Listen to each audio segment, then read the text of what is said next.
you were able to get access. Okay, so in case you are wondering whether or not you enrolled correctly or to make sure that you have access, for today's session, you're going to need to gain access to your academic license by following this link, which I'm going to put in the chat.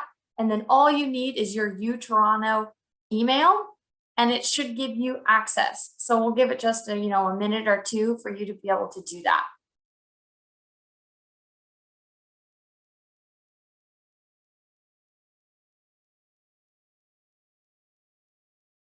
And then towards the end, what we can do, or I'll give you all the choice. If you want, if there's anybody who is going to be enrolling in the second part, which will get you your certification, if you want, we can go through how to enroll for part 2 now before we get started, or we can save that at the end. Just by way of reference, we definitely won't go past 7:15 in terms, okay. Let's enroll now. Okay, good. I like the decisiveness. Awesome.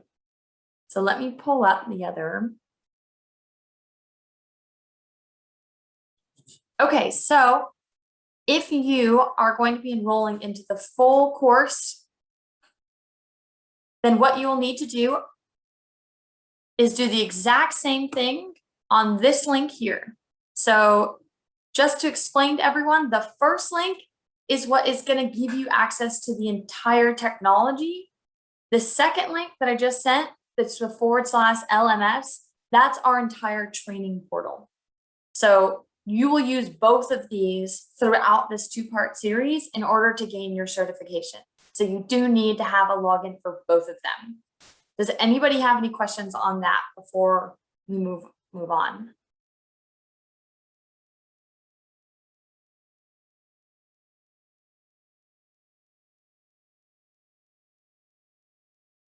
Okay.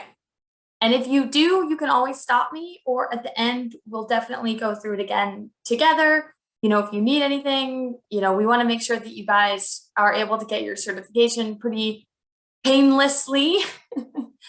So once you've enrolled in both the academic license and the LMS, this link should lead you to be able to enroll in the last final session, and will allow you to be able to download your certification, and we'll send you a hard copy in the mail as well. So when you get to that link, I'll pull up what it should look like.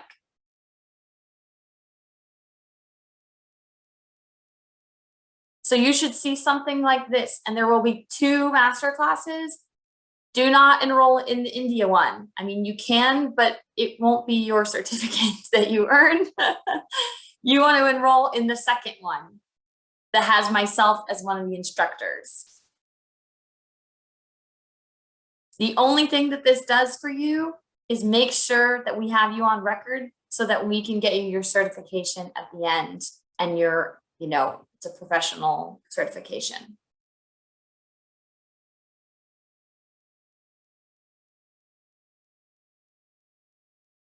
So does anybody have any questions?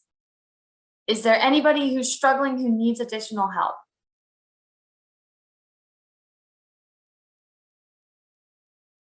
Or maybe let's put it this way. If you are good to go, just put a thumbs up as your reaction.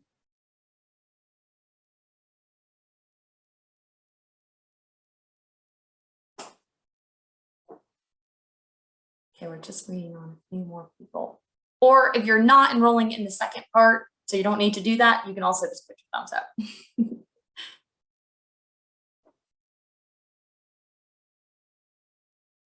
Okay, cool. So it looks like the majority of people are ready to go. And again, if you need anything else, I know that right now we're having a few stragglers, so we will go through this again at the end. So if you're late and you need to stick around to make sure that you kind of have everything ready, then that's totally fine as well. But if everybody's good, then we can go ahead and get started.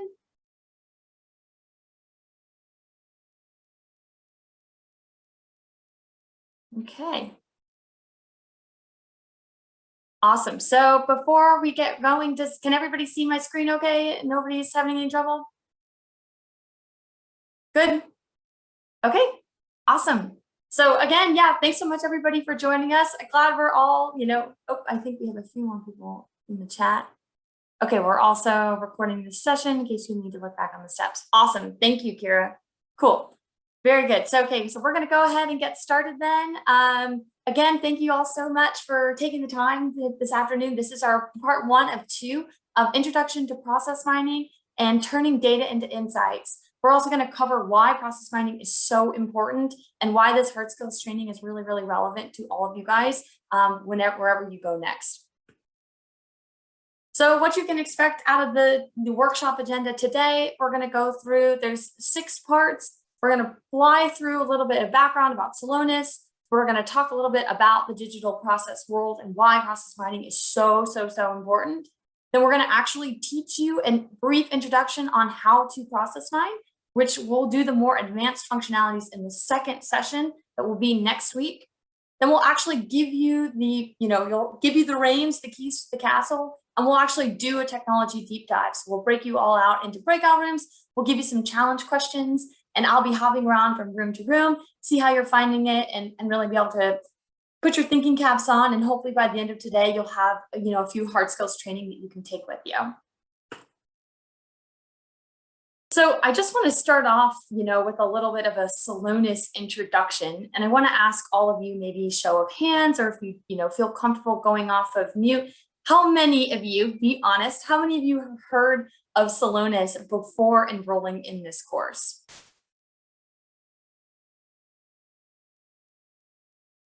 Anyone? Nope. Yeah, so that's actually pretty unsurprising, right? The majority of student groups, and especially across the US and Canada, have really never heard of Celonis before. So the second question that I have for all of you guys, maybe show of hands, is how many of you have taken public transportation at some point in your life, or you have taken an Uber or some sort of rideshare? Maybe you can put thumbs up as your reaction.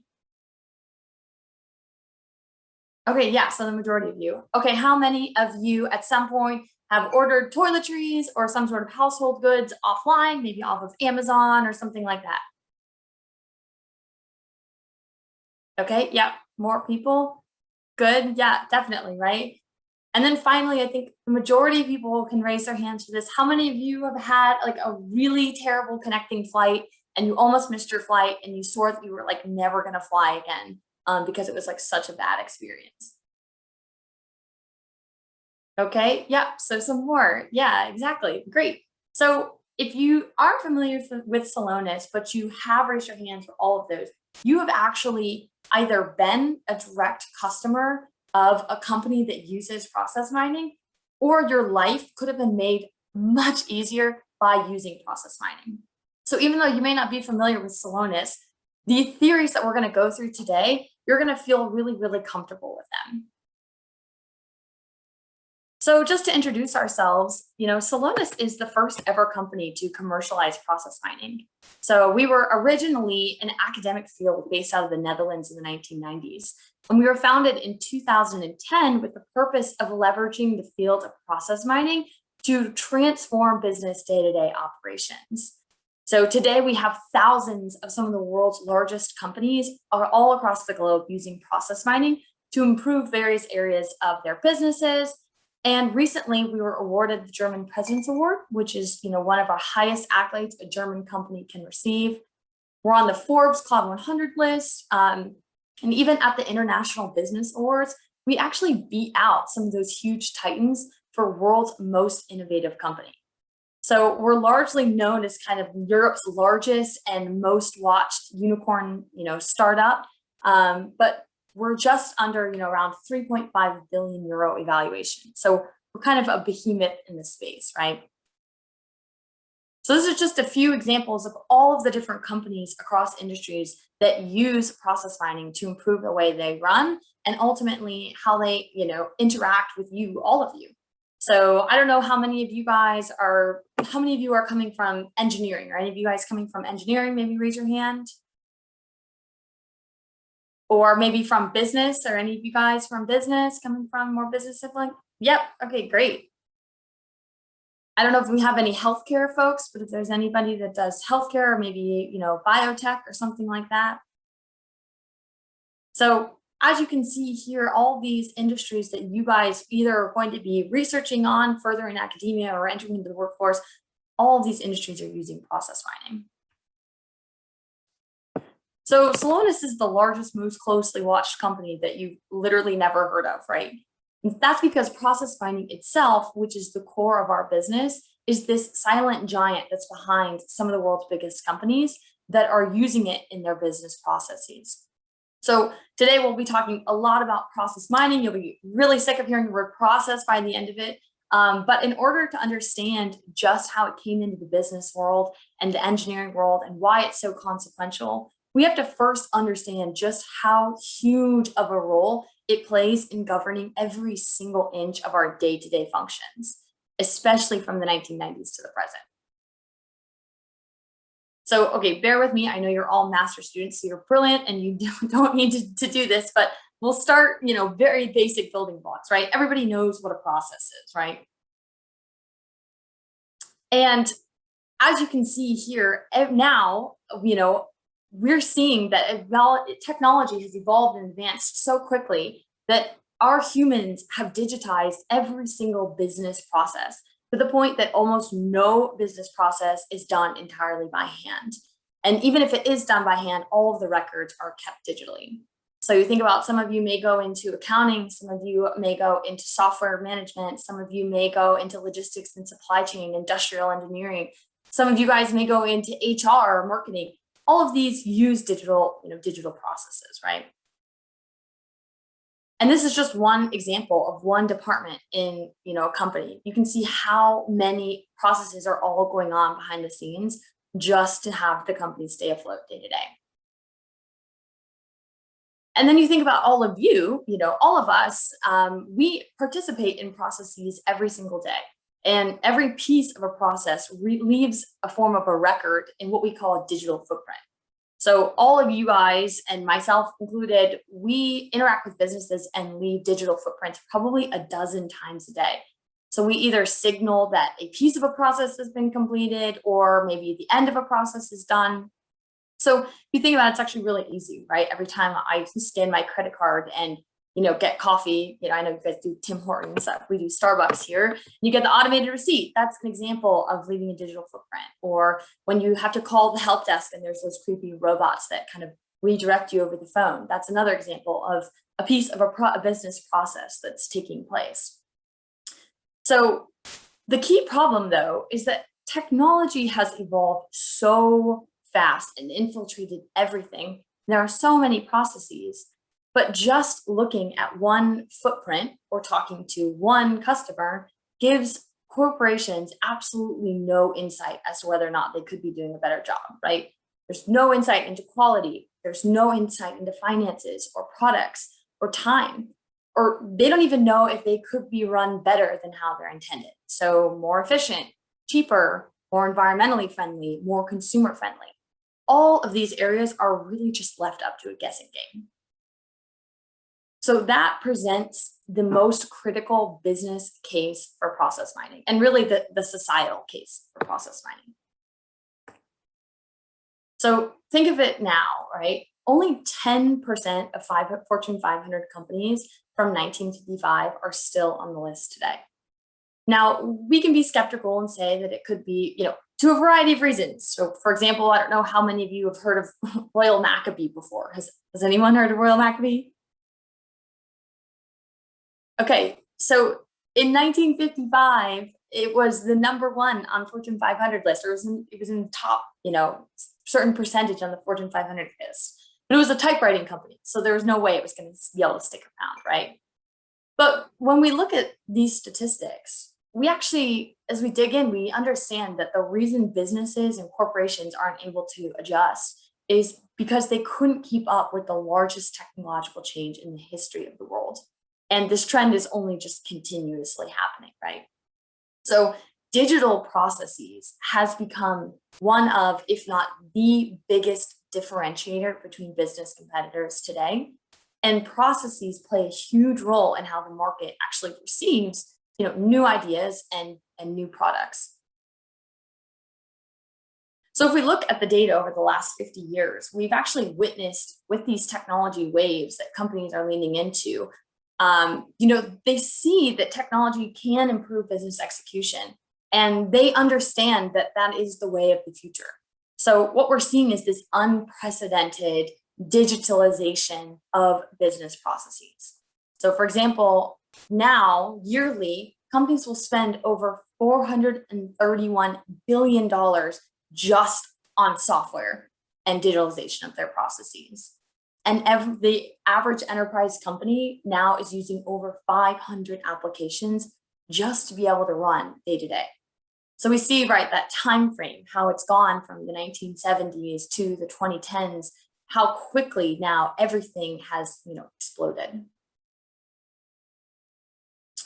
But, we were wondering, and I'll go back here, these companies have invested unprecedented levels in digitizing business processes across industries. So whether you're here from engineering, or you're here from business, or you're here from healthcare, or you're here from manufacturing or logistics and supply chain, everybody is investing this much. But is it actually, returning the investment like these, corporations had hoped? So if we look at the data, the results say actually, not really, or at least not entirely, right? So you think about Gartner, who's even in the business of helping companies do digital transformation. They'll tell you that the majority of projects are actually like really overdue and very, very over budget. So I don't know if there's any consulting people here. They can probably speak to this either in internships or in their prior careers before going to grad school.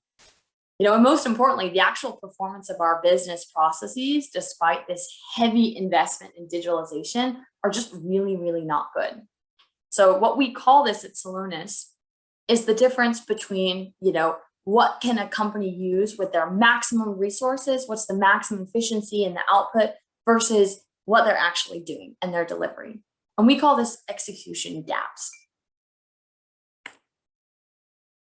So the simple reality of this is that we've actually set up our processes to fail. And that's why there are so many execution gaps between what they could be doing and what they're actually doing, right? We've developed these processes so quickly, and they're expected to run across a very rigid and fragmented technology landscape. So the result is this gap between a company's aspirations of how they want to run their company and then what the day-to-day operations are actually happening. So you have gaps in your business for three very simple reasons, right? One is that you can't actually measure how your processes are really running. Whether you're trying out a new product, you have no idea whether or not it's going to work, or you have no idea if your supply chain route across continents is actually the most efficient. The second is that you don't know which gaps and root causes have the biggest effect or impact on your key performance indicators. So for example, hospitalizations, they may say, well, why are so many patients dying, even though we had the quickest input rate? But there may be another processes with patient billing that's actually causing holdups and preventing patients from getting the critical care that they need. And then finally, you can't act quickly enough to close or prevent the gaps in underlying systems. So by the time you're actually able to figure out what's going on, it's already too late and you have to backtrack, right? So this is why companies have turned to process mining across industries so resoundingly, and why it's the future of business operations. Process mining is the new discipline of technology that takes all of the data across a company's internal information systems and gives a business absolute 100 complete transparency into their operations.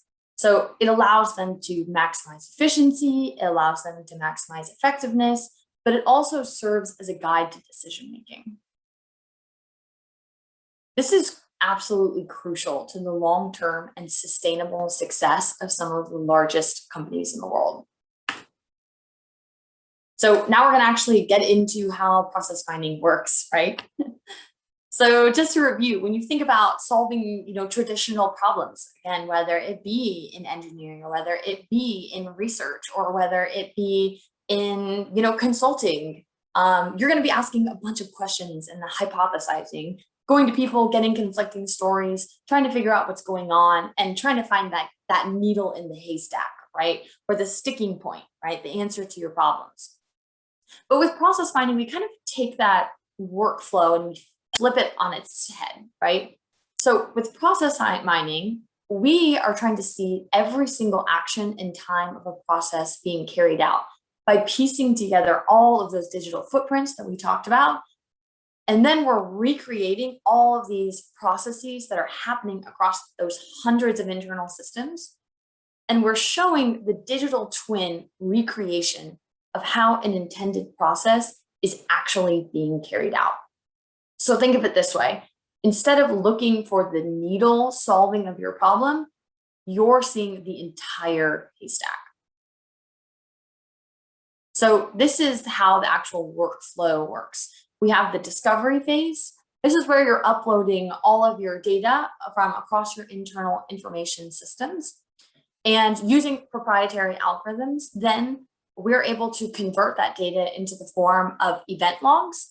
And then we're able to show you the digital twin recreations of the processes that are actually happening. So here you can see actually what is the processes that are happening versus what the intended business processes are. In the conformance phase, this is where we're actually able to see those execution gaps, right? So how do the actual processes, how are they worse from the intended ones? Are they longer? Are there more rework times? Does the product fail? Are more patients dying in hospitals? These are all the ways that we can see conformance, how they're differing the reality of the situation from what were the intended process. Then we move to the enhancement phase. This is where we're able to actually fix the problem. So whether that means creating, automation to address problems where there are hangups, or potentially that means actually fixing the intended business model in the first place to make it more realistic. And then lastly, at the end, obviously, you want to keep an eye out and prevent from future hangups. So that's when we're monitoring ahead, trying to stay one step ahead of, the competition and from, potential snags in business operations. So if we look at the actual, data itself, what does that look like? So everything that we do is in the form of event logs. So I talked about before, obviously, with huge multinational corporations, they're taking data from all over all these sources, and they have to, format it into this. So it's a little bit more complex than this. But actually, when you look at it and creating your own data, or in its simplest form, everything can actually be done in the form of Excel spreadsheets. So if we look here, we see first our case ID. Then this refers to the actual thing that's going through a process, right? So that could be patient number 5,000, or that could be order number 5,000, or that could be, material shipment number 5,000 or whatever. And then we go over to the activity and we can see the actual activity succession of what, process does that particular case ID go through. So you see create order, approve credit, create delivery, and ship order. And then we also see the corresponding timestamp of when that case ID is going through each activity in succession to complete a business goal. Once we've uploaded all of the data in the form of event logs, we group all of the different activity successions or all of these different, processes into what's called variants. So variant 1 is the most common deviation from the intended process. So this is going to be the most common, what actually happens, what's actually happening on the ground. Variant 2 is the second most common. Now, as you can imagine with companies, they're going to have hundreds and even sometimes thousands of variants because anything can and does happen. So in order to be able to account for that and see how everything is working together or maybe working against each other in real time, we overlay everything in a superimposed map. So as you can see here, variant 1 versus variant 2 versus variant 3, etc., right?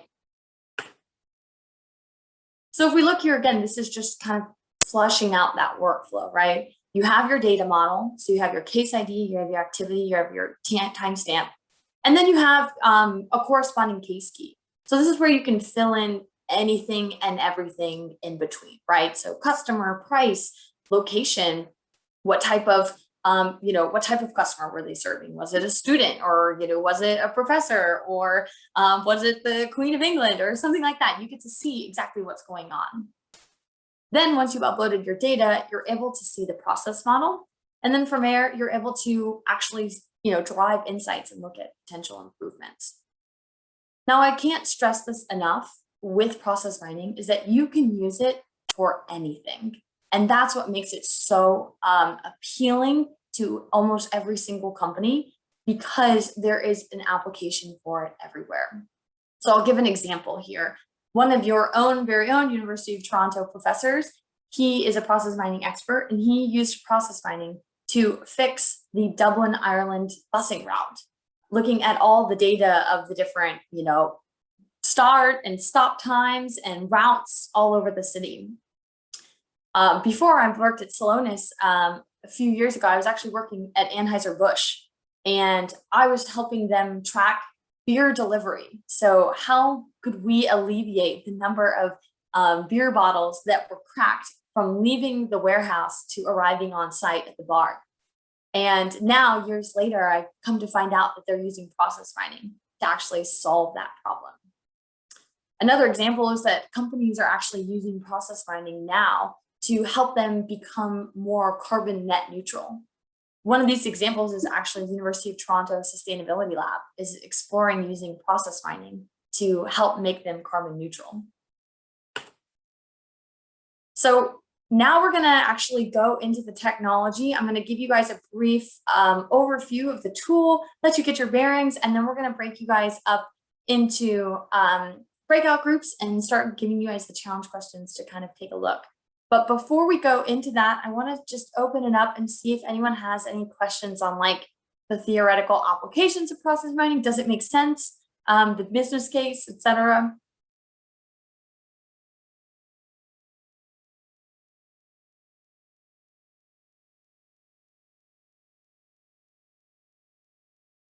Okay, great. Or let's put it this way. If it makes sense, maybe give a thumbs up in the chat, because everything is builds off each other. So I know you're all very, very smart, but I just want to make sure there's nobody lost.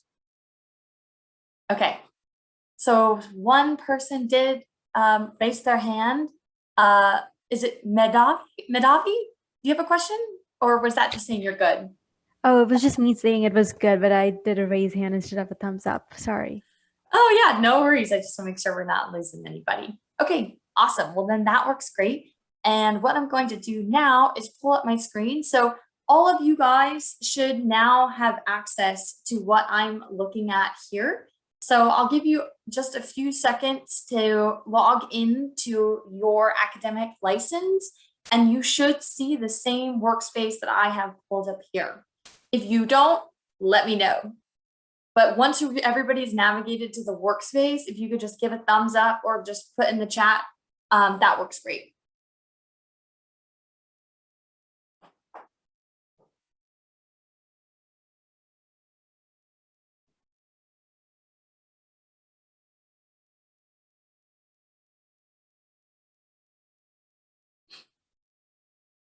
Okay, so I'm seeing some thumbs up, so we'll go ahead and get started. And once you log in, then you can kind of pick up where we're at right now. So what you're looking at right now, and what I've given access to all of you guys for, is actually the exact same login that every single company gets when they're using process mining to optimize their business processes. So while there's not going to be Pizzeria Mamma Mia on their login, because this is for more of a training video, they will have the opportunity. They do the exact same thing, and they follow that order succession that we were talking about, right? So it begins with the event collection in the discovery phase. That's where you're going to upload all of your data. Then we move to the process analytics tab. This is where you're going to see all of those different variants and all of those different operations outlined. Then we have here in the action engine, this is where you can, again, take action. So I don't know if there's any of you who are into, automation, or if there's any engineers here. This is what's really cool, because you can actually build out automation of processes within it. So if there's anyone here who's also interested in computer science or has coding proficiencies, we also have built out using a machine learning workbench that you can build workarounds and adjust your business processes in real time. So I don't know if any of you guys are proficient in R or Python. We support both of those languages, along with, I think we support Java or a couple others. But yeah, so those are another great place that you can work in. And then finally, if we look over here in the business views, this is where your C-suite would look at. So maybe it's your head of engineering or your CFO or your CEO. And this is where they can actually track how fixing your business operations affects your company's performance. How much money are they saving, right? How much more environmentally friendly are they? So we're actually going to get into it. And for this particular use case, we're going to look at the purchase to pay process. So this could be workspace number 3. So if we click on the English version, oh, sorry, everybody. So before we log in. Awesome. So this is exactly what it looks like after you've uploaded your data. Here, you're given a real-time view of all of the actual processes that are going on and how they're different from the intended business process. So purchase to pay happens in every single business. You literally cannot function as a business without it, right? And what you're looking at right here is the first most common variant. So as you can see here, we have over 1.1 million purchase order items. And in the most common variant number 1, we have over 420,000 that are following this exact activity succession. So we see the process starts, create the purchase requisition item, create the purchase order item, etc., clear the invoice, and then the process ends. Now, if we want to see how all of these different order items are following these different activities, we can actually see it all on one pane of glass. So let's say we want to see the second most common variant. You can do that there, or we want to see the difference between variant 1 and variant 2. We can use this drag and drop feature so that we're able to see also all of the different variants. And this shows you what actually is happening in a business process versus what they intended it to look like, right? Now, if we go back up here to the most common variant, we can also filter by a variety of different ways.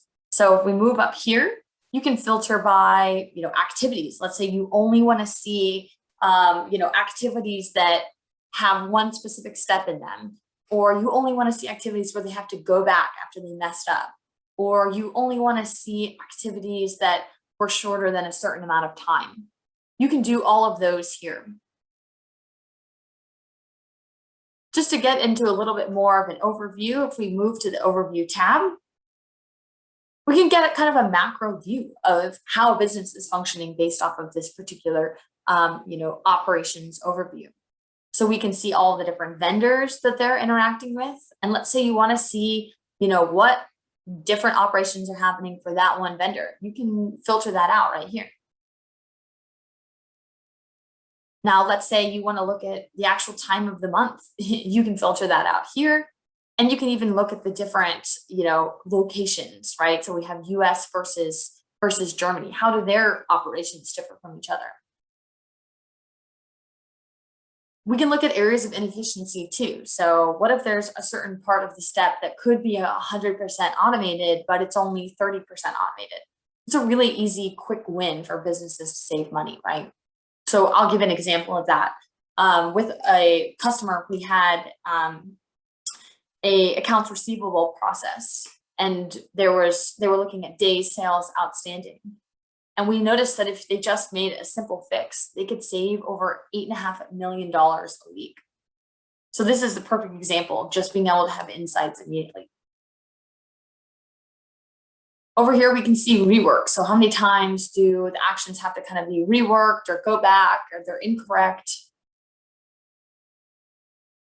And again, we can now compare the different site locations from each other. So now instantly you're able to compare what's going on in Australia versus what's going on in Canada versus what's going on in Brazil. How are all of these, different companies and their operations changing from each other? And then here in the conformance tab, you can see the difference between what's actually happening and what the company intended it to happen. So here you can see that only about 56% of the time do the cases actually follow the intended process that the company had. You can see how it affects their throughput time. You can see how it's changed the automation rate. And you can see every single time that a business operation was different than how they wanted it to go. So this is just a few examples from a financial or business side of how we can use process mining to immediately gain insights into businesses. So we think about data, and I think that data mining and data insights for businesses can seem overwhelming, but what I think is great about process mining is that it gives it all to you basically on a silver platter, right? So the second case that I want to show all of you is the logistics and supply chain case. So in this particular case, really briefly, we're going to go through this. You can see how different material items are moving all over the world. And what's really interesting in this particular use case is that it doesn't have to do with, it has to do with shipping, right? So it's nothing about completing an order form or does the customer click here, does the customer click there? It's literally saying, okay, which areas of the world have, hundreds of thousands of tons, going in and out of their ports each day. So we can see here's, one of the examples, but I just want to show just how many different variants that they have. I'll keep going, see if I can keep adding on these variants. So what you're looking at right now, and I'll keep going, is basically the world's entire shipping map, all outlaid for you, exactly where they're going. Pretty cool, right? So as you can see here, we have Seattle, we have Apollo Beach, we have Sandy, we have Li Shui, we have Shelby. I wonder if we have, I'm sure we have Canada in here somewhere. Pearl Harbor, which is, in Hawaii. Hyderabad, India. So a lot of these, really cool to kind of take a look at there. And then you can drive, again, more insight. So let's say you only want to look at raw materials. Where are they going all over the world? You can see that immediately. Or you want to see, okay, where do the materials that leave, Brazil, what processes do they follow? You can see all of that just literally in a click of a button.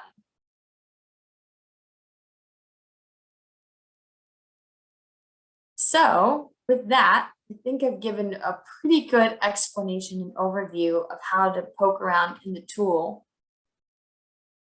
How are people feeling? Maybe give like maybe a reaction in the chat, like a green check if you feel if it makes sense, if you like it, or the X if you don't like it, or maybe, give a thumbs up if you think that this is something that like you could see yourself bringing to an internship or bringing to research or anything like that.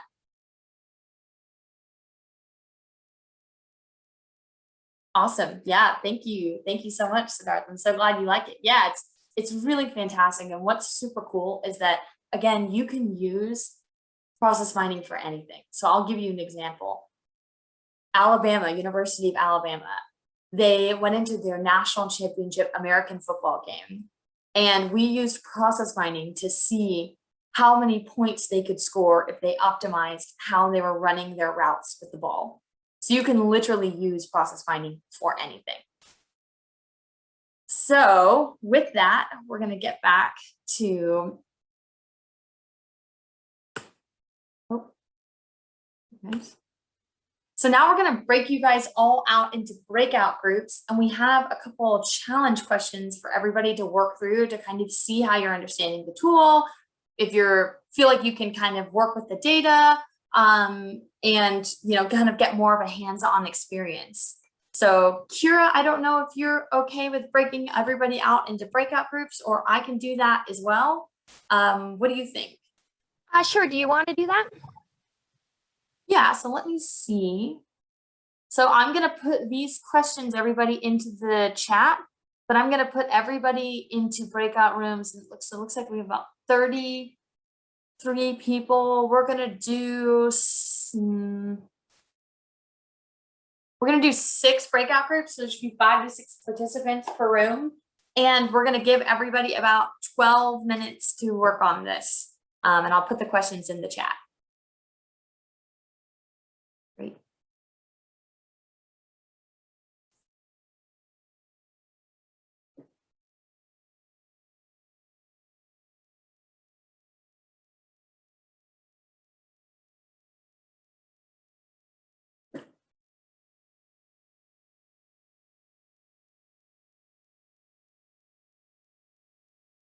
Hey, Ahmed and Yehuan, do you guys need any help getting to your rooms? Maybe.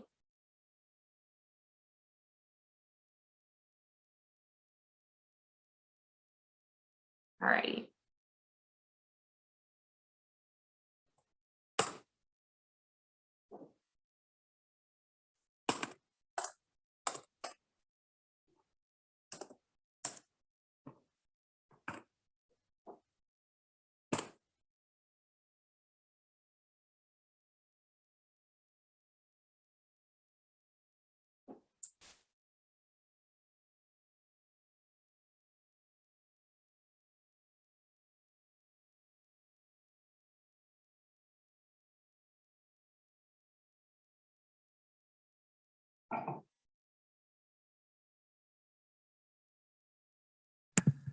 Have you posted it in the chat, Elsa?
Hey everyone, sorry, it looks like it didn't go through when I first copied and pasted the chat in, so I'm gonna re-copy and paste it and then put you guys all back into breakout groups. So you might be with everybody else, you might be with new people, sorry. Hope you didn't get too attached.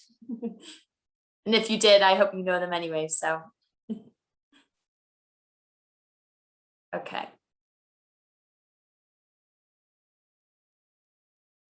All right, so these are the challenge questions, and this is in the purchase to pay workspace. So is everybody able to see those questions? Better? Yeah, it's all good. Awesome. And I'll be going around through the breakout rooms in case anyone needs any help, but you can also just direct message me. Cool. So let me go ahead and open back up. Oops.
Hey, Motasan, did you have any trouble getting into your breakout room? Maybe you had to step away. Oh, never mind.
You're on mute, Elsa.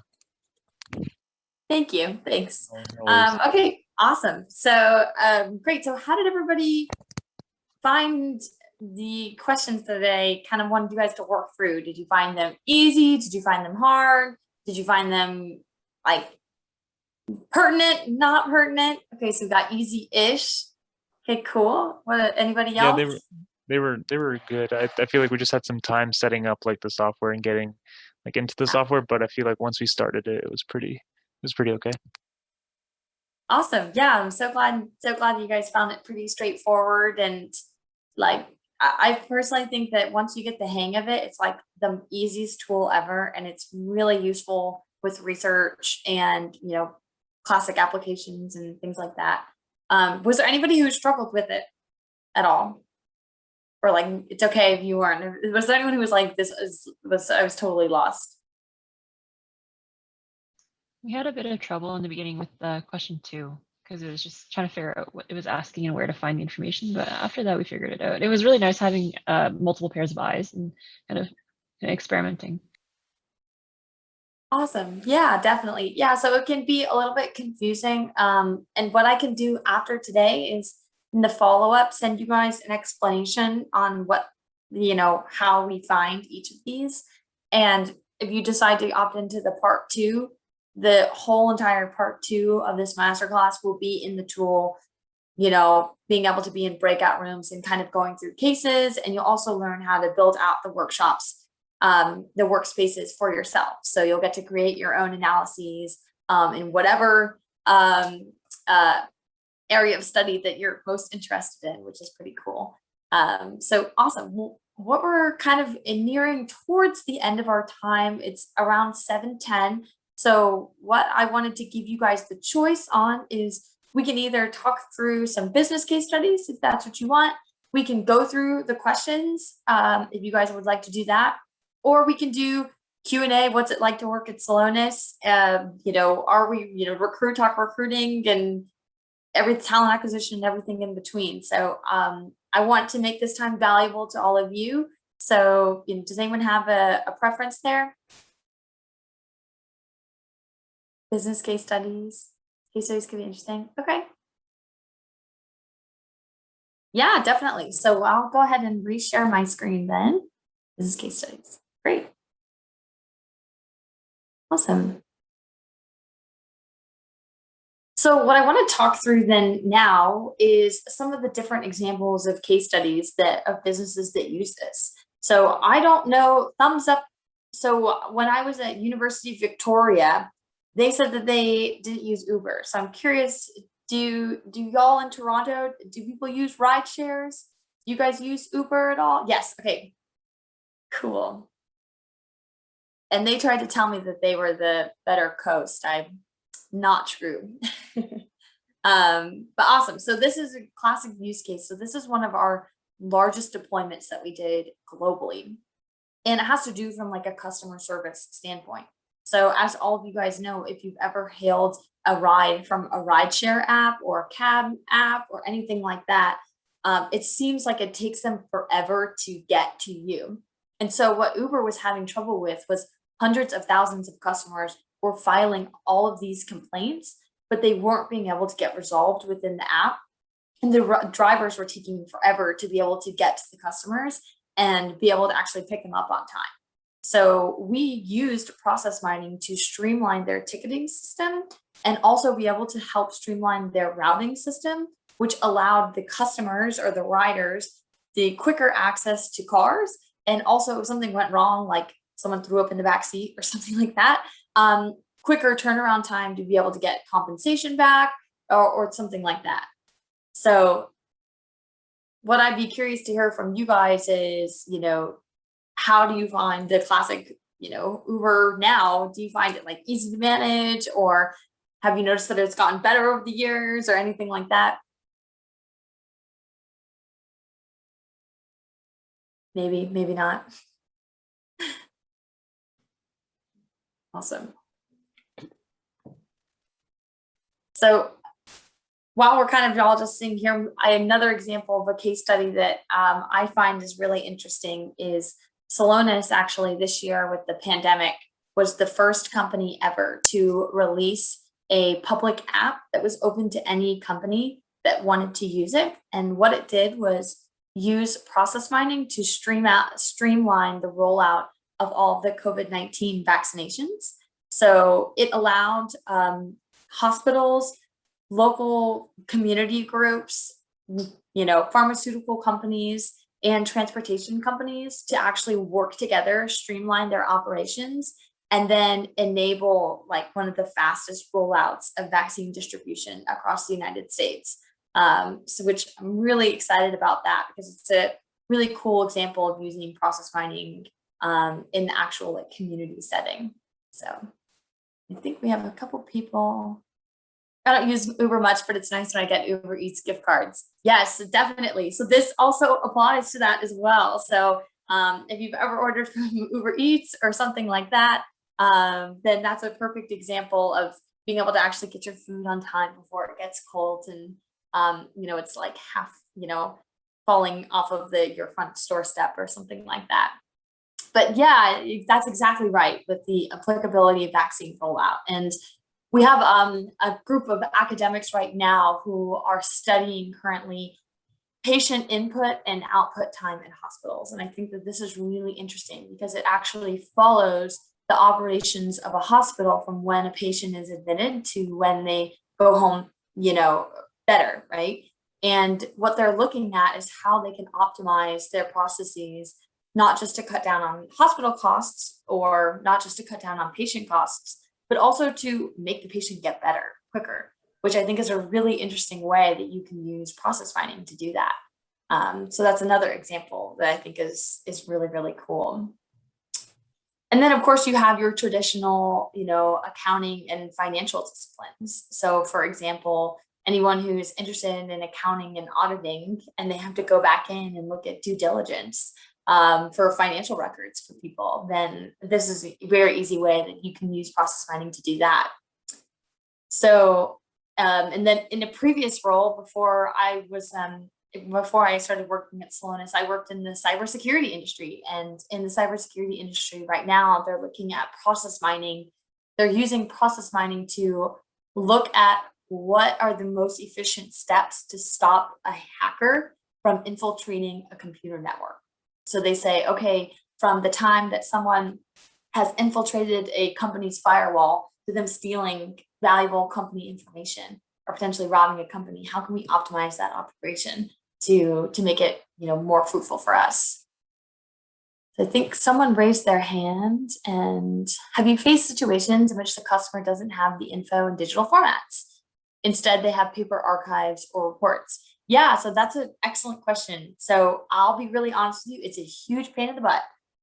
It is an absolute nightmare, but it is something that, because it is so easy to format the data in the Excel format, anyone can upload the data. So in that case, the hardest part is the sheer volume of it. So for example, if you're just using maybe handwritten records or archives or reports from the family-owned business, or maybe even for any of you doing research, and it's just documents from the library where it's like scanned documents or something like that. Those aren't going to be too bad, but let's say they have hundreds of thousands of records that are manual or paper archives. That's definitely a pain in the butt to put in that digital format.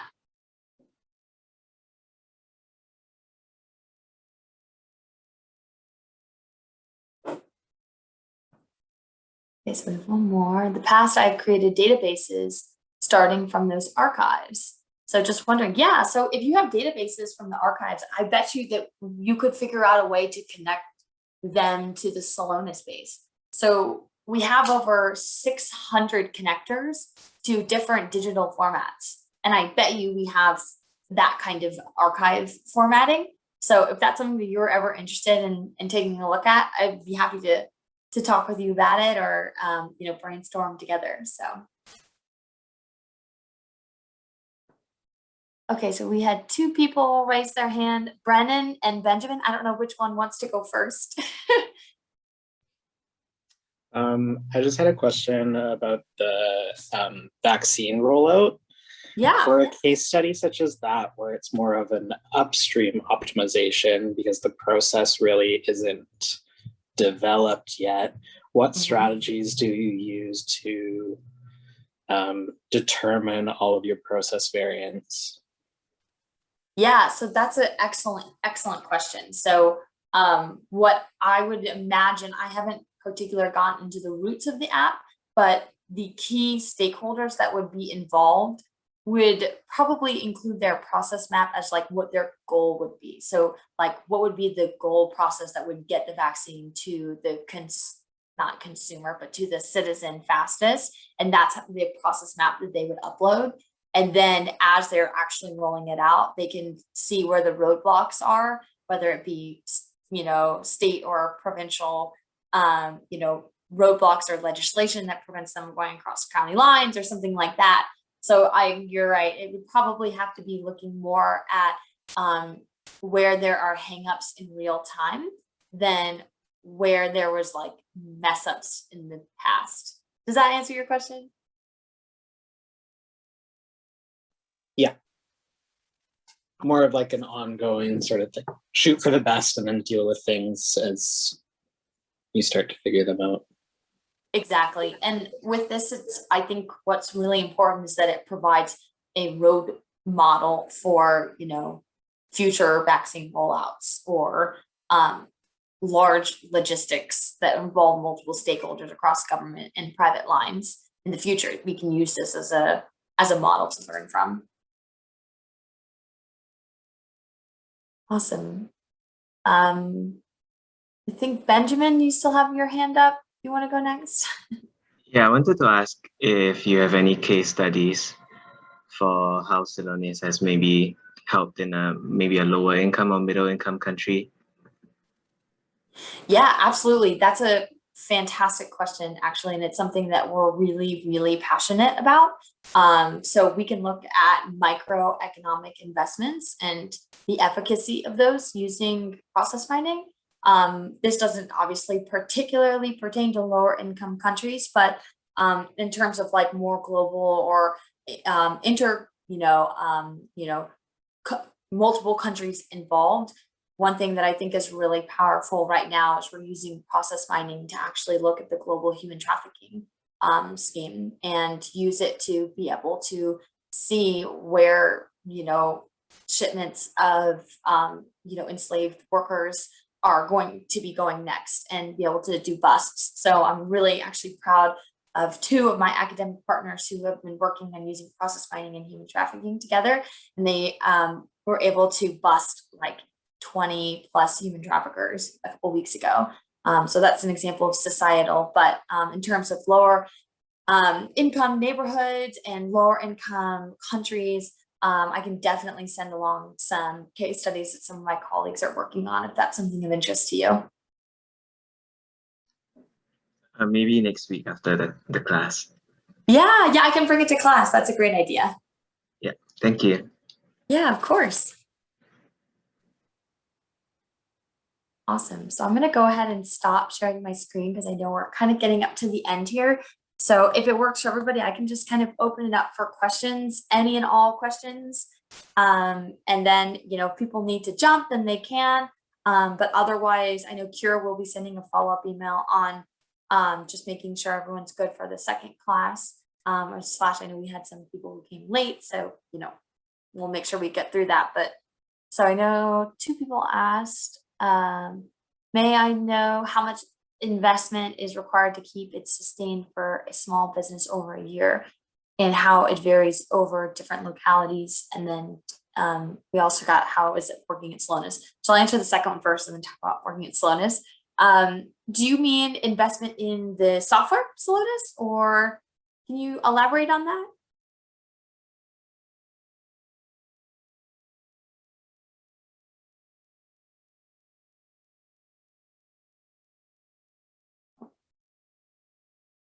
I think we might have lost him.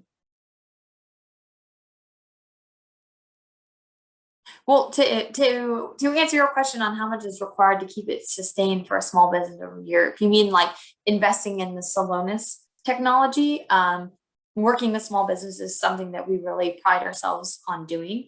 And also a small business can actually go through a proof of concept or a proof of value with us and look at a specific, business processes that they would like to improve.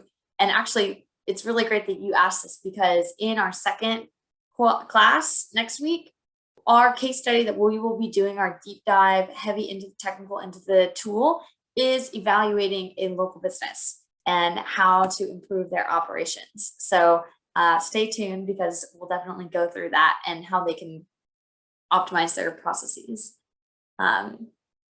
So then we have the other question, which is what is it like to look at why does it like to work at Celonis? Well, I am incredibly biased, but it's incredible. The growth over the last 10 years has been otherworldly. They started out at less than, they had 3 employees and then they had less than 100. And now we have over 1,000 employees with offices on pretty much almost every continent. And what I tell people all the time is my favorite part about working at Celonis is that I've never met so many smart people in one room at the same time. So it's always pushing the boundaries of what can be possible of using process mining to solve some of the world's most challenging problems. So today we talked a lot about business use cases, but there's so much more beyond the surface of how process mining really is the future. And it's going to be a whole new era of technology that, is crazy. And just right now, over 50% of all Fortune 500 companies are actively looking for people who know how to process mine. So I'll say that again, over 50% of all Fortune 500 companies are actively searching for people with that skill set. That's how important it is. So I really feel like it's gratifying work. Yeah. Can we import or link a BPMN model from another platform or software? Yes, I'm pretty sure we can. Yeah, I'll double check on that, but yes, almost positive. So like with our connectors, we can link to a lot of different softwares, whether it be like internal systems or like CRMs or ERPs, IT ticketing systems, you name it. So yeah.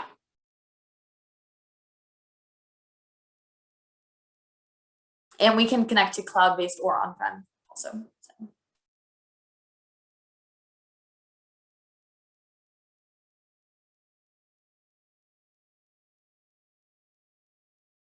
Awesome. Well, I know we're nearing the end here, and yeah, you're welcome. Thank you guys so much for your, engagement and for being very active in the chat. I know that everybody has Zoom fatigue at this point, so I appreciate you guys making the most out of us having to do this over Zoom.